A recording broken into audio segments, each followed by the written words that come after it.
गुरुदेव कृपया प्रेम, मोह र आसक्तिका बीचको फरक बुझाइदिनु होला। यो पनि अत्यन्तै सुन्दर प्रश्न छ। प्रेम, मोह र आसक्तिका बीचको फरक।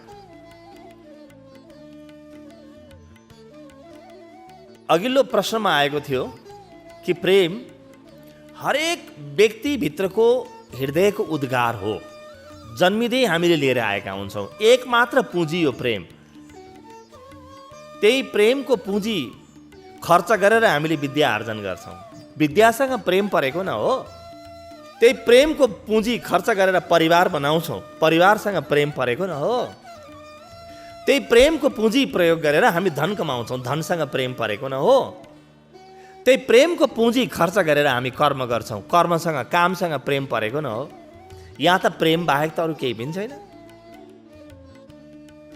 कोही चोर्न हिँडिरहेको छ भने पनि प्रेमका खातिर, आतङ्क सृजना गर्न हातमा बम बोकेर हिँडेको छ भने पनि केही न केही कुरासँग त प्रेम गरेको छ, जसको विपरीत कुरासँग ऊ लड्न चाहेको छ। यहाँ त सबै प्रेम छन्। प्रेम भित्रको सम्पूर्ण प्राणीहरूको अन्तसको अभिव्यक्ति हो, आत्माको अभिव्यक्ति हो। प्रेम कहाँबाट जन्मिन्छ? हाम्रो आत्माबाट जन्मिन्छ। आत्मा जब विकसित हुन चाहन्छ, बाहिर जान चाहन्छ, त प्रेम बन्छ। आत्मा जब क्रियाशील हुन्छ त्यसले प्रेमको रूप लिन्छ। अब यही प्रेम कसरी मोह बन्छ? मोह शब्द आएको छ जब मलाई के गर्ने के नगर्ने थाहा छैन, के गर्दा प्रेम बढ्छ, के गर्दा प्रेम घट्छ त्यो पनि थाहा छैन।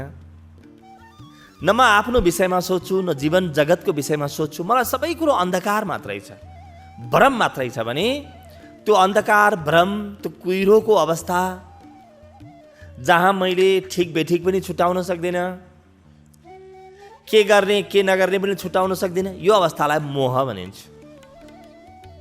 मोहको अवस्थामा के हुन्छ? जो व्यक्ति मोहमा हुन्छ, मोह हुनु भनेको के हो? पुरै अन्धकार, के गर्ने के नगर्ने थाहै छैन, आफ्नो कर्तव्य पनि थाहा छैन, आफ्नो जिम्मेवारीको बोध पनि छैन। अन्धाधुन्ध व्यक्ति बाँचिरहेको छ।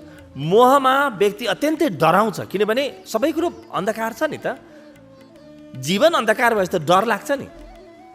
अनि कुनै कुरा च्याप्प समात्छ, यो कुराले त मलाई स्थायित्व देला, यो कुरा मसँग भयो भने त मेरो डर सकिएला भनेर धेरै कुरो समात्न चाहन्छ। परिवार समात्छ, पति पत्नीसँगको सम्बन्धलाई च्याप्प समात्छ। जब डरको कारणले, भयको कारणले, अन्धकारसँग, मोहसँग आफू घुलमिल गर्न नजानेको कारणले, जसरी अँध्यारोमा व्यक्तिले कहिलेकाहीँ ओहो मैले बल्ल बल्ल केही समात्ने कुरा भेटेँ भनेर सर्पलाई समात्न सक्छ, त्यसै गरी हामीले जीवनमा जहाँ जहाँ यो कुरा भए त म त गजबै हुन्छु भनेर समातेर बसेको छु, ती जम्मै मेरा आसक्ति भन्छन्। आसक्तिको लागि हृदयमा गहिरो डर चाहिन्छ, भय चाहिन्छ। आन्तरिक असुरक्षाले आसक्ति जन्मिन्छ। प्रेम दुई प्रकारको हुने भयो, हेर्नुहोस् है। एउटा, मेरो हृदयमा यति प्रेम छ कि त्यो प्रेम म सबैलाई बाँड्छु, र एउटा मनुष्यसँग सारा पृथ्वीलाई भर्न सक्ने प्रेम छ। साक्षात ईश्वर हरेक व्यक्तिभित्र प्रेमको रूपमा लुकेर बसेको छ। सारा पृथ्वीलाई म हराभरा बनाइदिउँ, आकाशलाई प्रेम गरौँ म। मानवता मात्रै के, वसुधैव कुटुम्बकम। अयम निज परोवेति गणनाम लघुचेतसाम उदारा चरितानाम तु वसुधैव कुटुम्बकम। बस सारा वसुधा मेरो कुटुम्ब हो भन्नेसम्म पनि मेरो प्रेम फैलिन सक्छ, किनभने साक्षात सच्चिदानन्द मभित्र प्रेमको रूपमा बसेको छ। मभित्र प्रेमको रूपमा बसेको त्यही सच्चिदानन्द हो, त्यही ईश्वर। तर म अब त्यो प्रेमको विराटतालाई अनुभव गर्न सकिनँ, प्रेम दिन जानिनँ। उसले मलाई केही दिइरहेको छ अहिले, भोलि छोड्ला कि यसले, कहीँ तलमाथि केही गर्ला कि, यो व्यक्ति मसँग नरहला कि, यो रुपियाँ पैसा मसँग नरहला कि यो सम्पत्ति मसँग नरहला कि भनेर संसारका कुराहरूमा जुन च्याप्प समात्छु नि मन भने, समात्न त कसैले केही पनि समात्दैन। यदि समात्ने नै हो भने त मर्ने बेलामा लिएर जानुपर्ने हो। संसारका कुरा कसैको पनि होइन। कुनै धन कुनै सम्पत्ति कसैको पनि हुँदैन। धन अलग छ, सम्पत्ति अलग छ, म अलग छु। मैले सबै कुरा छोडेर आफ्नो बाटो चल्छु। अन्तमा यदि मेरो भए त मैले लिएर जान्थेँ होला नि। मेरो शरीर त जलाइदिन्छन् वा गाडिदिन्छन्, केही पनि लान पाइँदैन। तर संसारका कुराहरू च्याप्प समात्यो भने मेरो जीवनमा सुरक्षा जन्मिन्छ भन्ने भ्रम हुन्छ। त्यही भ्रमलाई आसक्ति भनिन्छ। अब आसक्तिमा के हुन्छ? पाउने भाव हुन्छ। ध्यान दिनुहोस्, प्रेममा दिने भाव हुन्छ, आसक्तिमा पाउने भाव हुन्छ। यति नै फरक। प्रेममा दिनुको आनन्द हुन्छ। हेर्नु त, सानो बच्चा छ, प्रारम्भमा आमा बुवाको कति प्रेम हुन्छ, भोलि पर्सि गएर अलि पछि गएर आसक्ति बन्छ। प्रेम भइन्जेल बच्चालाई एकहोरो प्रेम गरिन्जेल बच्चा बिरामी भए पनि प्रेम गरेकै छ। बच्चाले आफ्नो काखामा मलमूत्र विसर्जन गरे पनि प्रेम गरेकै छ। पछि गएर अलि ठुलो भइसकेपछि अब अपेक्षा परिवर्तन भयो, यसले मलाई केही गरिदियोस् भन्ने हुन थाल्यो। अब आसक्ति प्रारम्भ भयो। अब यसले मलाई केही गर्छ, पाउनु भयो अब प्रेम। जबकि भित्रको सच्चिदानन्दलाई बाँड्नु हो। प्रेम त बाँड्नु हो। अब पाउनु बन्यो प्रेम। जुन दिन प्रेम चाहिँ प्राप्त गर्नुसँग सम्बन्धित हुन्छ, केही आर्जन गर्नुसँग सम्बन्धित हुन्छ, अरूबाट अपेक्षा हुन्छ, त्यस दिन आसक्तिमा परिणत हुन्छ। अब सानो सानो कुरा, यिनै छोराछोरीका सानो सानो कुरालाई लिएर बुवा आमाले कति चित्त दुखाउँछन्। छोराका, बुहारीका, छोरीका कति कुरालाई लिएर चित्त दुखाइरहेका हुन्छन्। सानोमा त त्यस्तो दुख्दैन थियो त। सानोमा त अलिकति 2 कदम हिँड्यो भने पनि कति खुसी हुन्थ्यो। अब त हिँडेर आफूभन्दा अलि पर गयो भने त धेरै दुखी भइन्छ। आसक्ति जब प्रेम बन्छ, त्यस दिन प्रेम प्रेम रहँदैन। जबकि प्रेमको मुख्य गुण हो दिनु, अरूलाई दिनु, भर्नु। प्रेम एकमात्र भराउ हो। मेरो प्रेमको कुवाबाट सारा संसारले पानी खान सक्छ। तर मसँग छैन है, तिमीले दिए मात्रै मसँग हुन्छ, नत्र छैन भन्ने भयो भने त्यहाँबाट आसक्ति जन्मिन्छ। आसक्तिले बिस्तारै बिस्तारै जीवनमा तनाव ल्याउँछ, चिन्ता ल्याउँछ र त्यही आसक्तिको विषय महत्त्वपूर्ण हुन थाल्छ, प्रेम महत्त्वपूर्ण हुन छोड्छ, प्रेमतिर ध्यान जान छोड्छ। अब भक्ति जन्मिँदैन। आसक्ति र भक्ति विपरीत यात्रा हुन्। भक्तिको लागि त म प्रेम दिन चाहन्छु सबैलाई, ताकि म कुनै दिन ईश्वरलाई पनि दिन सकूँ। ईश्वरलाई पनि मैले दान दिने एउटै कुरा छ, अरू जम्मै मलाई ईश्वरले दिएको एउटै कुरा म ईश्वरलाई दिन सक्छु, त्यो प्रेम। त्यसकारणले मनुष्य र ईश्वरको बीचमा गहिरो भन्दा गहिरो नाता प्रेमको नाता हो, प्रेमको सम्बन्ध हो।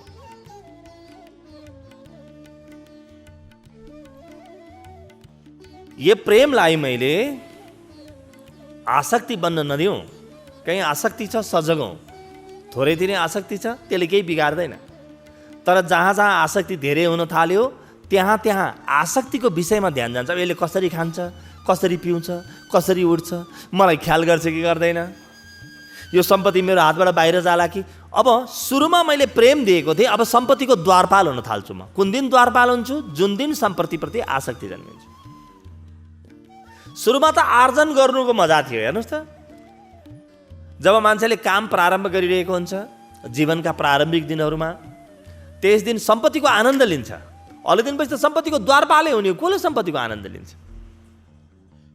आसक्ति जुन दिन आयो, अङ्ग्रेजीमा अट्याचमेन्ट जुन दिन आयो, त्यस दिन म त्यसको द्वारपालै हुन थाल्छु। अब त्यही मात्रै महत्त्वपूर्ण हुन्छ। त्यो सम्पत्ति नचलोस्, कसैले लगिदिए अलिकति भने पनि मलाई भयो, अब जिन्दगीभरलाई पुग्यो। मेरो प्रेम भक्ति बन्नुपर्ने आसक्ति बन्यो। र प्रेमको गरिमा हो कि प्रेम भक्ति बनोस्। यदि प्रेम भक्ति बन्न सकेन भने प्रेम कुहिन्छ, प्रेम सड्छ।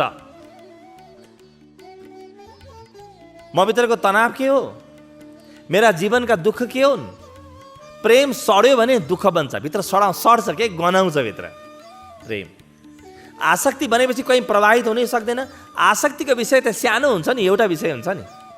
म जेसँग आसक्ति गरिरहेको छु, मान्नुहोस् कि मलाई कुनै विषयसँग आसक्ति छ, मान्नुहोस्। त्यो आसक्ति त भौतिक सामग्री हुन्छ, तर त्यो आसक्तिको विषय मलाई मान्नुहोस् कि मलाई मेरो पतिसँग आसक्ति छ। आसक्तिमा त मैले मेरो पतिलाई भौतिक रूप देखेको हुन्छु, उठ्ने बस्ने सबै भौतिक मात्रै हुन्छ। तर बिस्तारै मैले ठिक छ आसक्ति रहिराखोस्, म अब नयाँ प्रयोग गर्छु भनेर प्रारम्भ गरेँ। मैले मेरो पतिमा ईश्वर देख्न थालेँ। ध्यानको प्रयोगबाट मात्रै यो सम्भव हुन्छ है। ध्यान गर्ने व्यक्तिले आसक्तिलाई भक्ति बनाउँछ कुनै दिन। ध्यान त्यस्तो विज्ञान हो जुनले आसक्तिलाई भक्ति बनाइ छाड्नेछ।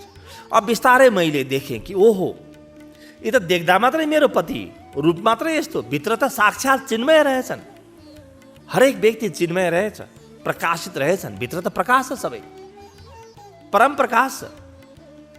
जब म व्यक्तिको अब शरीर महत्त्वपूर्ण हुन छोड्यो, व्यक्तिको बोली, व्यक्तिको व्यवहार महत्त्वपूर्ण हुन छोड्यो, ऊ भित्र लुकेको जुन महाचिन्मय सत्ता महत्त्वपूर्ण हुन थाल्यो, त्यस दिन फेरि आसक्तिलाई भक्तिमा परिणत गर्न सक्छ।